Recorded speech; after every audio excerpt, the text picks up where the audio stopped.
Hello, this is Turn Back Time. I'm Sarah. It's day 44 and the great news today is I've lost another 1/4 of an inch off my waist, down to 29.5 inches, and my weight is down to 177.9 pounds. Woo-hoo. Even when it's 177.9, I only see the 177. Still not under 80 kilos, but it's coming.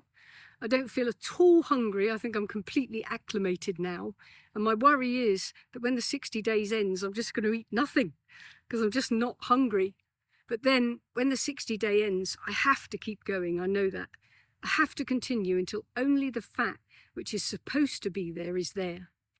I hope that after you've done this for 60 days and that you have seen the enormous changes that you can make in your body simply by food choices, that the pattern will be so firmly set in your head that you'll never go back. And half the point of these podcasts is to scare the bejeezus out of you. So all you see when people offer you bad stuff is danger, danger. And that's what's happening to me. I went to someone's house over the weekend and she'd baked this absolutely lovely sweet potato loaf and it smelled gorgeous. Maybe I can have some, I thought, sweet potatoes. But then she said it had flour and sugar in it. And her husband was also on a diet, and he was standing there just staring longingly at this delicious concoction. And I was thinking, yep, I wouldn't touch it with a bargepole. So it's so working. I also want to take this podcast to help people question the things that we've been told for so long, potentially to an agenda. Something that we've been led to believe is that many imbalances in our body are really diseases. We're hearing that all the time, aren't we, from doctors? Oh, you have this problem because you have a disease.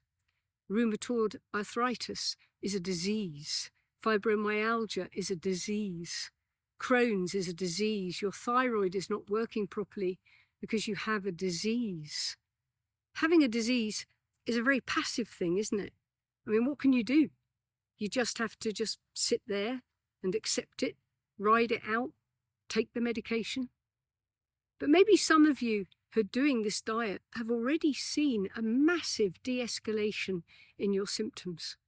Maybe changing your diet and cutting out inflammatory foods and substances has given your body a huge break and the chance to heal itself.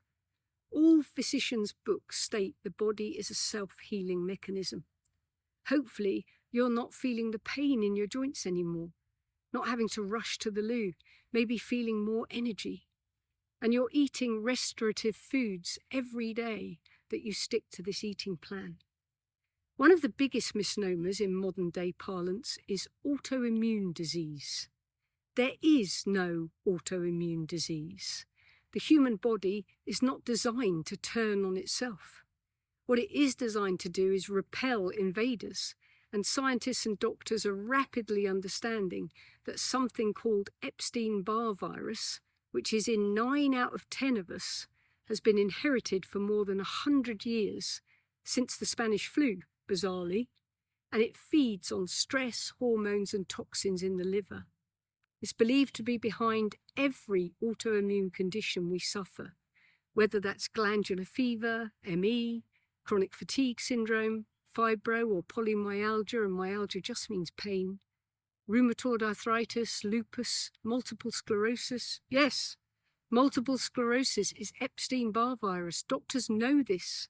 When I went to a conference and found this out, I rushed back to tell a friend, and she just said, yes, my doctor told me. I asked why she was having stem cell treatment then, and she said because the doctor thought that it was a good idea. But why? It was a virus. Fortify the immune system in the body, and the body can deal with a virus. That's why 9 out of 10 of us are not all gravely ill. Interestingly, rheumatoid arthritis is treated with a viral suppressor, ivermectin, and has been for 50 years. EBV can be mistaken for Lyme's disease. Hepatitis C is caused by it, as the liver is so sluggish. What difference would it make if people knew all these conditions were actually a virus and not an inescapable disease? EBV lays dormant until stress, hormones, toxins spark it. It first manifests as something like glandular fever or mononucleosis, generally in teenagehood. The immune system rallies to destroy it, but it can't. It's too strong. It flees to the liver. In some, it creates all the post-viral syndromes like ME and CFS. It depends how strong your immune system is, which depends on what you're eating. EBV will surge again once it's regrouped and recharged. Maybe years later, it's insanely patient. And this time, when the immune system hunts it down, it takes refuge in the thyroid, drilling in, causing inflammation, and what doctors label Hashimoto's, Graves' thyroid disease. The immune system tries to build calcium walls around the virus by pulling calcium out of your bones, the precursor to osteoporosis. Your thyroid slows down because it's under attack, and you get cysts on the thyroid. Thyroid cancer is believed to be caused by EBV. It also has a best friend in streptococcus, which will keep the immune system busy, really, under pressure, while EBV regroups, giving us respiratory illnesses or urinary tract infections. When it decides to leave the thyroid, spurred by another hormonal surge or a stressful event, or even vaccines, when the immune system is still low, it goes into the myelin sheaths around your nerves, causing pain anywhere in your body, potentially playing havoc with the vagus nerve, which may be causing chronic tinnitus. You may be diagnosed with myalgia or arthritis or MS, but it's all the same thing. It's Epstein-Barr virus. If you get tested for it, the body will show antibodies to it. And in the beginning, doctors thought that that meant that the body had developed what was needed to kill it, but it hasn't. In its 6th generation, EBV is also insanely strong. It cannot be killed with drugs. It can only be killed with food and antiviral food. All the drugs are doing is just making someone somewhere very rich. You need garlic, celery, Brussels sprouts, spinach, coconut oil, ginger, kale, cucumber, sweet potato, fennel. I'll post a link to the full list on the Turn Back Time website. Just rotate it. You especially need these if you've had a COVID vaccine, because the COVID vaccines have put everybody's immune system under intense stress, which has allowed EBV to run riot in many people, which has caused shingles and long COVID. Those who could not fight off the COVID virus, not a disease, have also developed so-called long COVID. But it's EBV, and doctors know it. So do hundreds of scientists posting studies on the National Institutes of Health website. But the general population doesn't know it. The best thing you can do to beat Epstein-Barr virus or long COVID and protect yourself from future COVIDs is this diet. Eat well, in balance, getting all possible nutrients. Avoid the toxins that feed EBV completely.